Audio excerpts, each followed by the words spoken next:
ఒసే నువ్వెక్కడున్నా పట్టుకుంటా, నీ అంతు చూస్తా. నన్ను యూజ్ చేసుకుని రోడ్డు మీదకి లాగేసింది అని కన్నీళ్లు పెట్టుకున్నాడు హీరో రాజ్ తరుణ్. అసలు విషయంలోకి వెళ్తే ఉయ్యాల జంపాల కుమారి 21F సినిమాతో రాజ్ తరుణ్ తనకంటూ మంచి గుర్తింపు తెచ్చుకున్నాడు. తన నటనతో తనకంటూ ప్రత్యేకమైన ఇమేజ్ సంపాదించుకున్నాడు.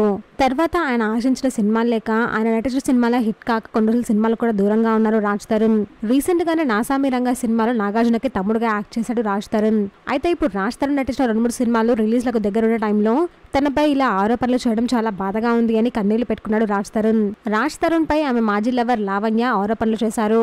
దాదాపు 10 ఏళ్ల పాటు తనతో రిలేషన్ లో ఉన్నాడు అని, తనని మానసికంగా శారీరకంగా యూజ్ చేసుకున్నాడు అని, సినిమా హీరో అయ్యాక తనని పట్టించుకోవడం మానేశాడు అని లావణ్య ఆరోపించారు. ఇప్పుడు తన లవర్ రాజ్ తరుణ్ తనకు కావాలి అని, రాజ్ తరుణ్ లేకుండా తను బతకలేను అని లావణ్య పోలీస్ స్టేషన్ లో కంప్లైంట్ ఇచ్చారు. అయితే తనపై వస్తున్న ఆరోపణలపై రాజ్ తరుణ్ రీసెంట్ గా రియాక్ట్ అయ్యారు. ఇప్పటి వరకు తన కెరియర్ దెబ్బతింటుంది అని మీడియా ముందుకు రాలేదు అని, ఇప్పుడు అందరికీ తెలిసాక లీగల్ గానే ప్రొసీడ్ అవుతాను అని రాజ్ తరుణ్ చెప్పారు. 2016 వరకు తన మాజీ లవర్ లావణ్యతో రిలేషన్ లోని విషయం నిజమే అని, ఆ తర్వాత తనతో నాకు ఎలాంటి సంబంధం లేదు అని రాజ్ తరుణ్ మీడియా ముందుకు వచ్చి క్లారిటీ ఇచ్చారు. అయితే కెరియర్ లో సరైన హిట్స్ లేక ఉన్న రాజ్ తరుణ్ కి ఇప్పుడిప్పుడే కెరియర్ సెట్ అవుతుంది అనే టైంలో ఇలాంటి ఆరోపణలు రావడం అందరికీ చాలా బాధాకరం.